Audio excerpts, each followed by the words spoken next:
Hi viewers, welcome to our channel. ప్రస్తుతం మనతో పాటు ప్రముఖ పొలిటికల్ అనలిస్ట్ కృష్ణకుమార్ గారు ఉన్నారు. వారితో ఒకసారి మాట్లాడదాం. మేడం నమస్కారం. మేడం నమస్తే.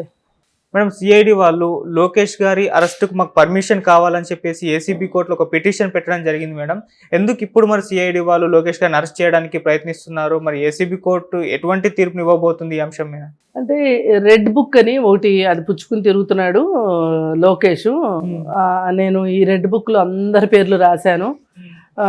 నేను అధికారంలోకి రాగానే మీ సంగతి చూస్తాను అని చెప్పి మాట్లాడుతున్నాడు అని చెప్పి వీళ్ళు ఆయన అలా మాట్లాడకుండా చూడండి, అధికారులు మేము చాలా భయపడుతున్నాము అని చెప్పి ఏదో ఒక కోర్టుకు వెళ్ళినట్లు, కోర్టు 41 సిఆర్పిసి నోటీస్ ఇచ్చినట్టు దీని మీద అతను కోర్టుకు వెళ్తే అక్కడ స్టే వచ్చింది.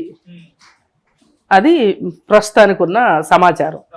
అయితే వీళ్ళకి స్టే ఇచ్చేటప్పుడు ఏం చెప్తారంటే, మీరు మళ్ళీ ఇలాంటి కవ్వింపు చర్యలకు పాల్పడొద్దు, మీరు అలాంటి కవ్వింపు చర్యలు కనుక పాల్పడితే కనుక మీ మీద చర్యలు తీసుకోవస్తుంది. ఇప్పుడు మిమ్మల్ని అరెస్ట్ చేయకోకుండా ఎందుకు ఆగాము, మరి మీరు ఇలాగే చేస్తూ ఉంటే కనుక ఆల్రెడీ మీకు వచ్చిన ఉపశమనాన్ని కూడా మేము రద్దు చేసే అవకాశం ఉంటుంది అని చెప్పి ఇట్లా ఉంటాయి. అలాగే ఇప్పుడు ఏదైనా హత్య కేసుకు సంబంధించి అరెస్ట్ చేసిన తర్వాత బెయిల్ వచ్చింది అనుకోండి, ఆ బెయిల్ ఇచ్చేటప్పుడు కూడా కండిషనల్ బెయిల్ అంటారు దానిలో కూడా ఏమంటారంటే, మీరు సాక్షుల్ని బెదిరించకూడదు, సాక్ష్యాధారాలని రూపుమాపకూడదు, ఇలా రకరకాల ఇచ్చి ఇట్లాంటి ఏదన్నా జరిగినట్టుగా కనుక మా దృష్టికి వస్తే మేము బెయిల్ రద్దు చేస్తాము అని చెప్తా ఉంటారు. అయితే ఈ 41 సిఆర్పిసి కావచ్చు, బెయిల్ కావచ్చు, లేదు అనుకుంటే క్వాష్ కావచ్చు, ఇట్లాంటివి ఏవైనా సరే, నాట్ టు అరెస్ట్ కావచ్చు, ఇట్లాంటివి ఏవైనా ఉపశమనాలు మాత్రమే, సమస్యకి పూర్తి పరిష్కారాలు కాదు. అంటే న్యాయం ఇటువైపు ఉందని కాదు, అటువైపు ఉందని కాదు. ఇది ఒక రకంగా ఒక న్యాయస్థానం కాబట్టి ఇద్దరి వైపు ఆలోచించాము అని తీసుకున్న ఒక నిర్ణయం. ఆ నిర్ణయాన్ని, కోర్టు తీసుకున్న నిర్ణయాన్ని అటువైపు వాళ్ళు ఇటువైపు వాళ్ళు ఇద్దరు గౌరవించాల్సిన అవసరం ఉంది. ఏది ఎప్పుడు?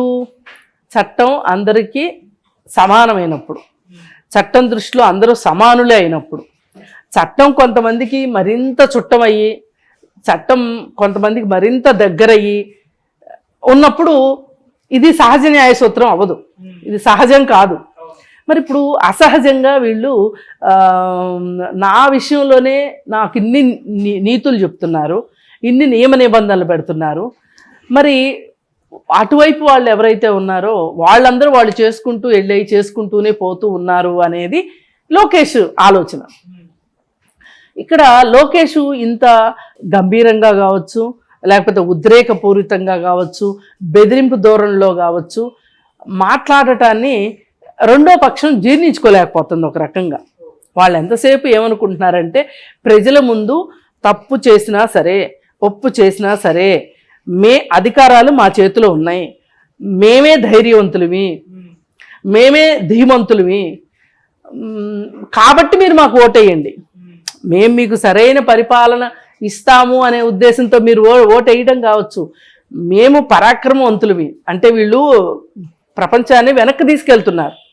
రాజుల కాలంలో ఉండేది కదా, ఇప్పుడు రాజుకి 2 కొడుకులు, ఆ 2 కొడుకుల్లో ఎవరికి అధికారం ఇవ్వాల్సిన పరిస్థితి వచ్చింది అంటే పరీక్షలు పెడతారు కదా. పరీక్షలు పెట్టి ఎవరు పరాక్రమవంతుడు, కత్తి యుద్ధం ఎవరు చేస్తారు, ఆ యుద్ధం ఎవరు చేస్తారు, ఈ యుద్ధం ఎవరు చేస్తారు అని చెప్పి పరీక్షలు పెడతారు. పరీక్షలు పెట్టి ఎవరు నెగ్గితే వాళ్ళకి ఇస్తారు. ఇప్పుడు వీళ్ళు కూడా ఏంటి అంటే, అసలు ఎవరు ప్రజలకు ఏం చేస్తున్నాం, మనం ఏం చెయ్యాలనుకుంటున్నాం, ఏం చేస్తాం రేపొద్దున అని చెప్పే కన్నా, మా దగ్గర మందబలం ఉంది, మాకు మొన్న 151 వచ్చినాయి, ఈసారి 175 వస్తాయి, కాబట్టి మీరు మాకు ఓటేయండి. 151 వచ్చి నువ్వేం చేసావురా బాబు అంటే ఏమీ లేదు అక్కడ. ఈ 5 ఏళ్లలో ఏం చేశారో అందరికీ తెలుసు. కానీ వాళ్ళ ఉద్దేశం ఏంటి, మాకు 151 వచ్చిన బలం ఉంది కాబట్టి 175 కూడా మాకే వస్తాయి అని వీళ్ళు ఏం ఆలోచిస్తున్నారు అంటే, అక్కడ గెలుస్తాడేమో ఇక్కడ వాళ్ళు, ఇక్కడ గెలుస్తారేమో అక్కడ వాళ్ళు, అందరూ కలిసి మూకుముడిగా గెలిపిస్తారు అంటే ప్రజలని మనస్తత్వంలోకి వీళ్ళు మేమే బలవంతులమి, గెలవబోయేది మేమే అనే ఒక సూచన సంకేతాన్ని ఇవ్వడానికి వీళ్ళు సిద్ధపడ్డారు. దీన్ని పటాపంచలు చేస్తూ లోకేష్ కూడా చంద్రబాబు నాయుడు లాగా అభివృద్ధి అభివృద్ధి అని మాట్లాడటం కాకుండా రండి చూసుకుందాం, అవసరమైతే నేనేం తక్కువ తినలేదు, అవసరమైతే నేను మీసం మెలేస్తాను, నేను మా నాన్న లాంటి వాడిని కాదు, నా దగ్గర మీ పప్పులు ఉడకవు అని ఈయన కొత్త శబ్దాలు చేయడం మొదలెడితే మరి ప్రజలు కన్ఫ్యూజ్ అయిపోతారు కదా. జగన్మోహన్ రెడ్డి ఒక్కడే రౌడీ అనుకున్నాము, హీరో అనుకున్నాము, పరాక్రమవంతుడు అనుకున్నాము, మరి ఈయనెవరో వచ్చి ఈయన కూడా ఇలానే మాట్లాడుతున్నాడు అని ప్రజలు ఎక్కడ గందరగోళంలో పడతారో, ఈ గందరగోళంలో మనకు ఓట్లు ఎక్కడ రావో అనే ఉద్దేశంతో వీళ్ళు లోకేష్ని తగ్గించాలని చూస్తున్నారు. తగ్గించేసేస్తే అప్పుడు మనకి అడ్డు ఆపు ఉండదు. మరి మొన్న ఈయన ఏదో బెదిరిస్తున్నాడు అని అనుకోవడమే కానీ, మరి మొన్న ఆయన మాట్లాడిన ఏంటి, రామాయణ మహాభారతాలన్నింటినీ తీసుకొచ్చి అస్మదీయులు తస్మదీయులు దుష్ట చతుర్చయం అది ఇది అన్నీ మాట్లాడి అసలు ప్రజలందరినీ రెచ్చగొట్టే పద్ధతిలో మాట్లాడాడు కదా. మరి అసలు ఆ విషయం మీద కూడా వీళ్ళు కోర్టుకు వెళ్ళొచ్చు నన్ను అడిగితే.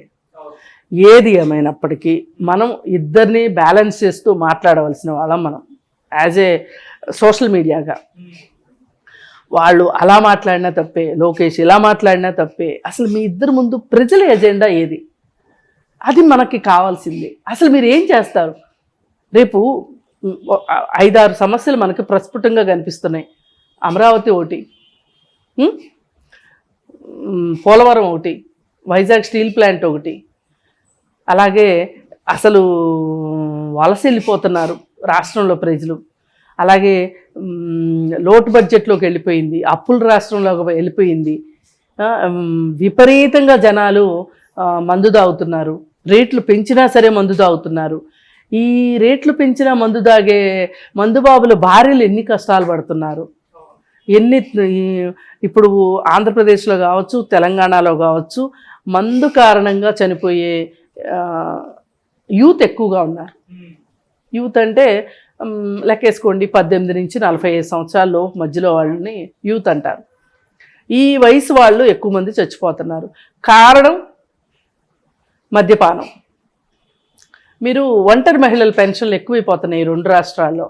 ఒంటరి మహిళలు ఎందుకు అవుతున్నారు? ఇప్పుడు ఎవరన్నా ఒకళ్ళు అక్కడొకళ్ళు రోడ్డు యాక్సిడెంట్లో చచ్చిపోవచ్చు, హార్ట్ అటాక్ వచ్చి చచ్చిపోవచ్చు. కానీ ఎక్కువ మంది లివర్ ఫెయిల్ అయ్యి చనిపోరు కదా. కరెక్ట్. లివర్ ఫెయిల్ అయ్యి ఎందుకు చచ్చిపోతారు ఎవరైనా? లివర్ సిర్రోసిస్లు ఎందుకు వస్తాయి?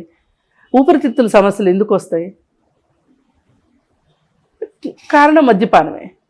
మరి ఒక పక్కన మీరు మందేమో విపరీతమైన రేట్లు పెడుతున్నారు, అమ్ముతున్నారు, ఆ మందు తాగుతున్నారు, పైగా ఆ మందు కూడా క్వాలిటీ లేదని చెప్తున్నారు, చీప్ లిక్కర్ అని చెప్తున్నారు, కొత్త కొత్త బ్రాండ్లు అని చెప్తున్నారు. మరి ఇట్లా చనిపోతున్నారు. అతని భార్యకి ఒక ఒంటరి మహిళ పెన్షన్ ఇచ్చేసి చేతులు దులిపేసుకుంటే ఆ కుటుంబం మొత్తం భద్రత వచ్చినట్టేనా? పిల్లల చదువుల సంగతి ఏంటి?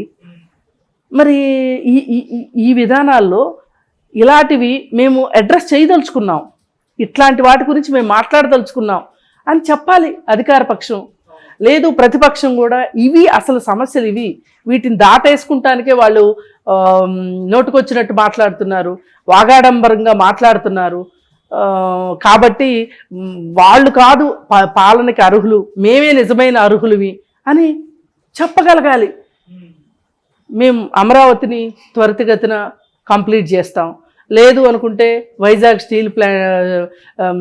స్టీల్ ఉక్కు కర్మాగారం ప్రైవేట్ పరం చేయటాన్ని ఆపుతాం, పోలవరం ఫాస్ట్గా చేస్తాము, ఇలాంటివి చెప్పగలగాలి. పరిశ్రమలు రప్పిస్తాము. పైగా మేము ఒకప్పుడు హైదరాబాద్లో అభివృద్ధికి మేము ఎంత కష్టపడ్డామో తెలుసు. మా దగ్గర విజన్ 2020 ప్రకారం ఇవాళ హైదరాబాద్ ఎలా ఉంది, అలాగే ఆంధ్రప్రదేశ్ని కూడా మారుస్తాము. ఇవి చెప్పండి.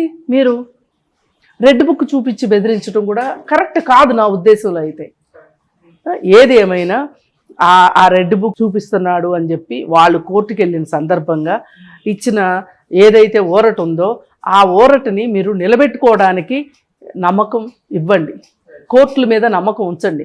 వాళ్ళకి లేదు సరే, మీకు కూడా నమ్మకం లేకపోతే ఎట్లా? ఇప్పుడు ఇద్దరు గుర్రము గాడిద ఒకే ఘాటన అయిపోతాయి కదా.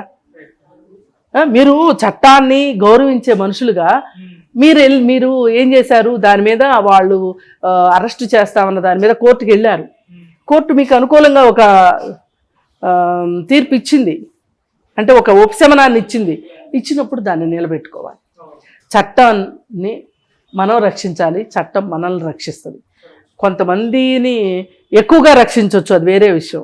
కానీ మన ప్రధాన విధి ఏంటి అంటే మనం చట్టాన్ని రక్షించాలి, చట్టానికి లోబడి ఉండాలి.